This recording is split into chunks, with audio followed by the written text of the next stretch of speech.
Welcome back. Yesterday, President Biden did an interview with ABC's George Stephanopoulos. During that interview, Biden signaled that U.S. troops will stay on the ground in Afghanistan until every American is out of the country. Well, George said it, and the president agreed, even if it passes the August 31st deadline.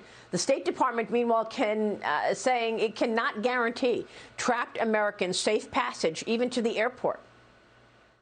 We don't have the capability to go out and collect up large numbers of people. It's obvious we're not close to where we want to be in terms of getting the numbers through. So we're going to work that 24 hours a day, 7 days a week, and we're going to get everyone that we can possibly evacuated.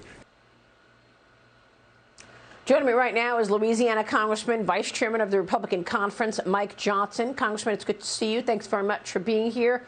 Your reaction to what has taken place?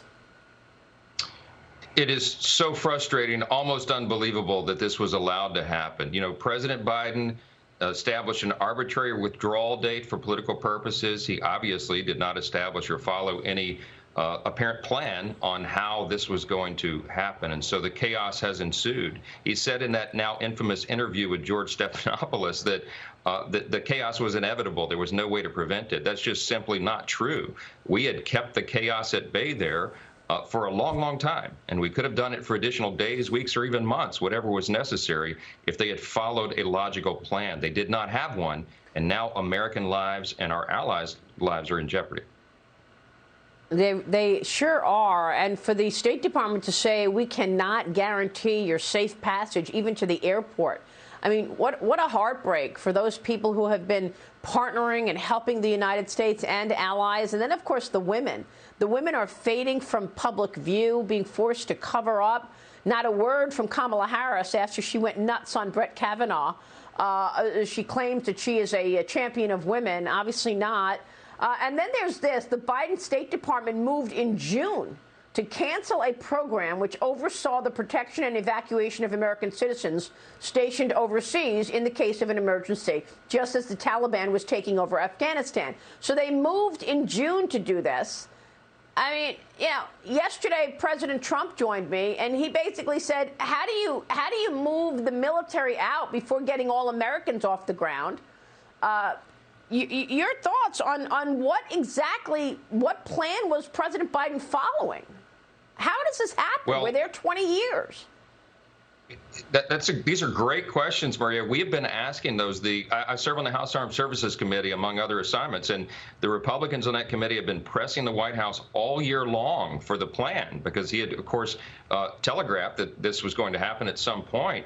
That plan was never forthcoming. It is apparent to us that they didn't have one. You know, President Trump, of course, was going to withdraw from Afghanistan as well, but they had a very methodical, logical way to do it. Secretary Pompeo and the Pentagon at the time, they were going to keep two of our major military installations open until all of our critical personnel were gotten out of the country. That is just a logical thing. My fifth-grade son could have come up with that plan, right?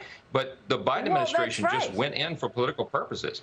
It's crazy. I think this could become one of the greatest. Go ahead. No, please continue.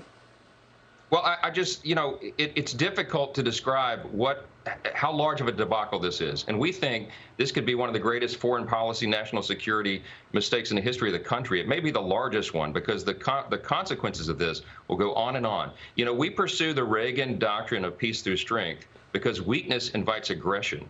And when our adversaries around the world, China, Russia, everyone else, sees us as weak, it harms the stature of the country. And as was said in your previous segment, it has reverberating effects throughout the economy, for the domestic agenda, and everything else.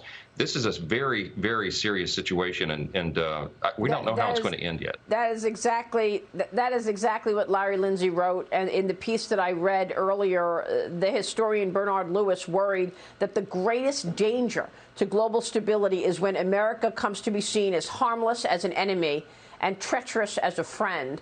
Congressman, real quick, do you think this situation creates a barrier for Biden's economic agenda to get through? I know that 19 of your colleagues on the Senate side have already voted for the infrastructure package. Does that change when we get a full Senate vote?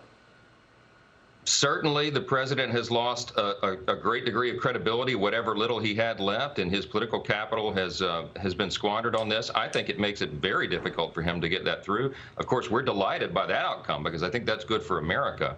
But overall, our stature on the world stage has been diminished greatly, and that should be a great concern to all of us going forward. It sure should. Congressman, thanks very much for your insights this morning. We'll keep watching. Congressman Mike Johnson joining us. Thank you, sir. Stay with us. We'll be right back.